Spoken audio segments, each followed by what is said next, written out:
Hamilton's Hungary telemetry shows something shocking. Buried inside the data from a weekend that looked like a disaster on the surface is a signal that Ferrari might actually be the team to beat this weekend at Zandvoort. But how can a fifth-place finish hide a genuine warning sign for Mercedes and McLaren? And why does one specific circuit characteristic make this data even more dangerous heading into round 12?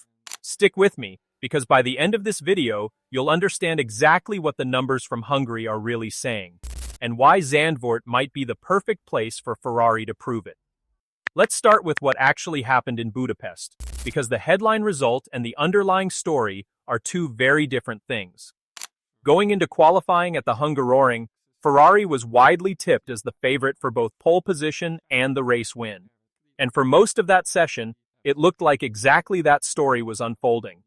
Lewis Hamilton set a provisional pole time on his very first Q3 attempt. Lando Norris needed a late purple sector lap to beat him, and even then, the margin was just 12 thousandths of a second. 12 thousandths. That's not a gap. That's a rounding error at 200 miles an hour. Hamilton was that close to a record 10th pole position at a circuit where he's already won a record 8 times. But here's where the story gets complicated, and where the real telemetry drama begins. After crossing the line on that provisional pole lap, Hamilton slowed down, and in doing so, the stewards judged that he impeded Oscar Piastri's McLaren as it arrived on a flying lap through turn 1. The investigation reviewed video, radio, and telemetry data, and the ruling went against Hamilton, a 3-place grid penalty, dropping him from a potential front-row start down to 5th on the grid. Charles Leclerc, his teammate, was promoted to 3rd. And in the race itself, Hamilton picked up an additional 5-second penalty for speeding in the pit lane, ultimately crossing the line in 5th place, 24.5 seconds behind race winner Lando Norris. On paper, that's a rough weekend. Penalties, a lost front-row start, a finish outside the podium. If you only looked at the final classification, you'd assume Ferrari had a mediocre Sunday at best. But that's exactly why looking only at the result sheet in Formula One can be so misleading. Because underneath all of that, the underlying pace data tells a completely different story. One where Ferrari, on raw single-lap performance, was genuinely the fastest or second fastest car on the grid all weekend. And to really appreciate how significant that is, you have to remember where Hamilton stood at this exact same circuit just 12 months earlier. In 2025, Hamilton endured one of the most painful weekends of his career at the Hungaroring, qualifying 12th, failing to even reach Q3, while Leclerc took Ferrari's pole position around him. Hamilton didn't hide his frustration that day. He called himself useless, said he'd driven terribly, and even suggested the team should consider changing driver. It was one of the lowest points of his entire debut season at Ferrari, in a year where he never once stood on a podium. Fast forward to 2026, same circuit, same driver, and Hamilton is fighting for pole position down to the final 12 thousandths of a second. That's not a small shift in form. That's the difference between a driver who publicly questioned his own place on the grid and one genuinely capable of beating the reigning world champion to the top of the timesheet. When you place those two Hungarian weekends side by side, the telemetry from this year doesn't just look promising in isolation.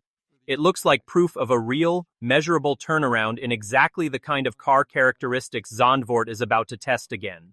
Here's the piece of context that makes Hungary so significant. The Hungaroring is a low-power, high-downforce circuit. It's twisty, technical, and demands exactly the kind of sustained cornering grip and aerodynamic stability that rewards a well-balanced chassis over outright straight-line speed. Circuits like Monza or Baku, dominated by long straights, tend to expose whichever team has the strongest raw power unit. Hungary is the opposite. It's a chassis circuit. And on a chassis circuit, Ferrari's SF26 was within touching distance of pole position, split from the front by 12 thousandths of a second, with both of their cars locking out the top 3 positions in that Q3 session before penalties reshuffled the grid. So here's the real question this data raises. If Ferrari's raw pace on a technical, medium-speed, high-downforce circuit was genuinely good enough to challenge for pole, penalties aside, what happens when the championship arrives at another circuit built around exactly those same demands?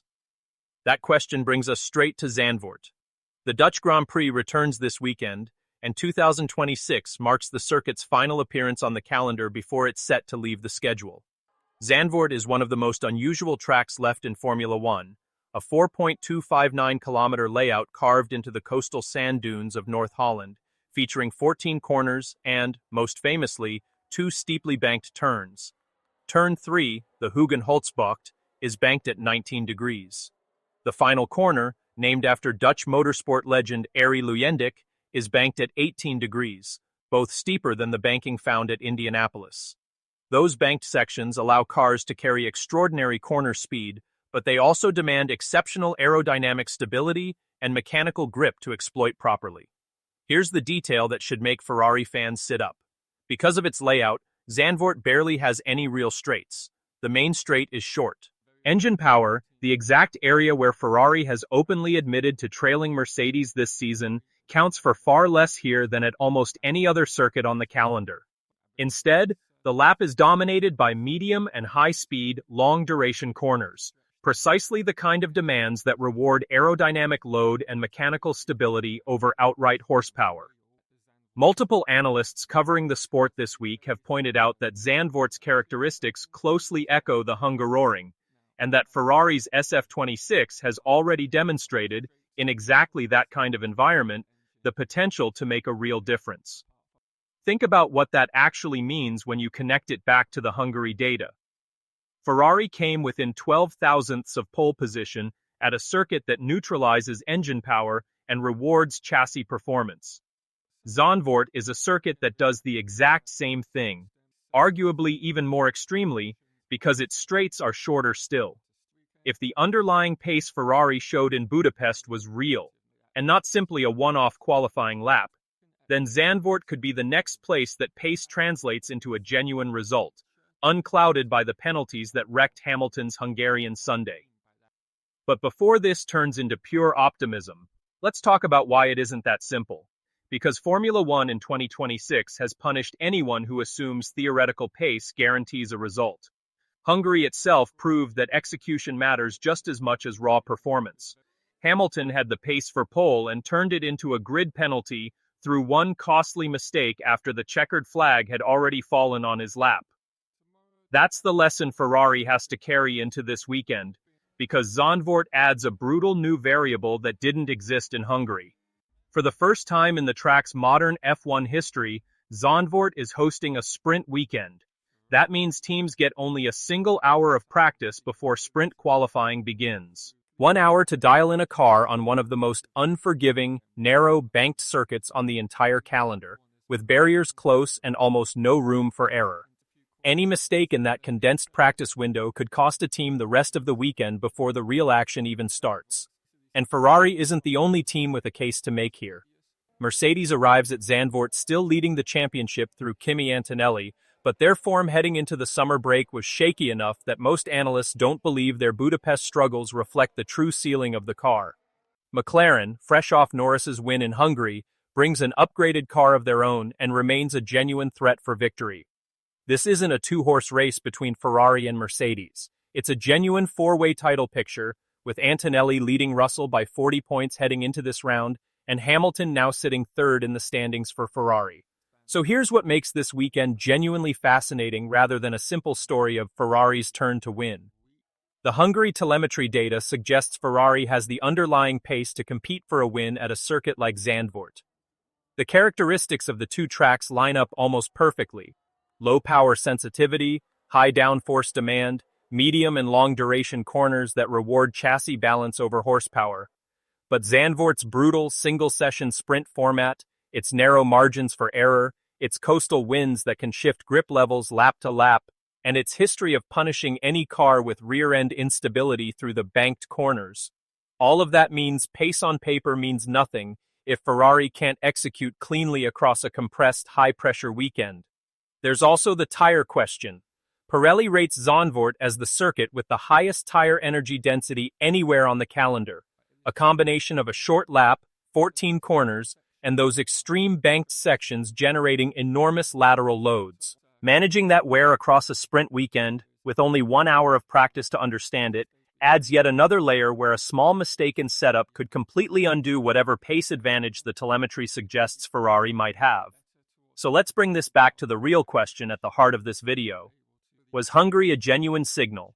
Proof that Ferrari's chassis is now good enough to fight for wins at any circuit that neutralizes their power deficit?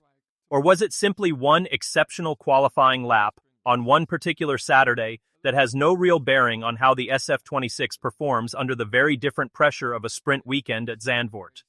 Here's what we know for certain.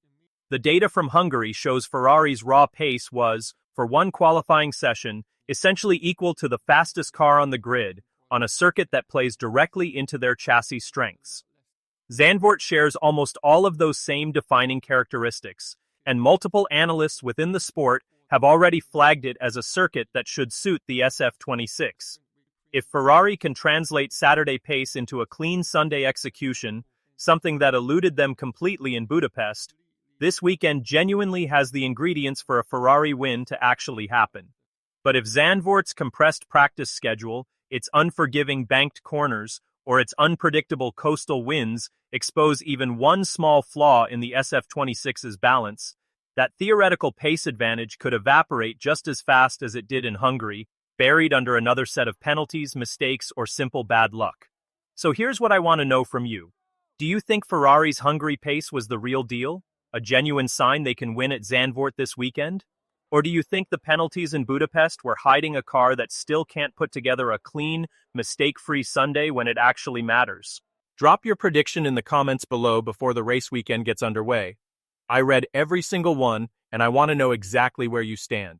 And if this breakdown helped you actually understand what's happening beneath the surface of this Ferrari story, hit that subscribe button and turn on notifications, because we'll be back the moment the checkered flag falls at Zandvoort to tell you whether this telemetry story turned into a real result. Drop a like if you think Ferrari can pull off the win this weekend, share this with another F1 fan who needs to see the data behind the headlines, and I'll see you in the next one.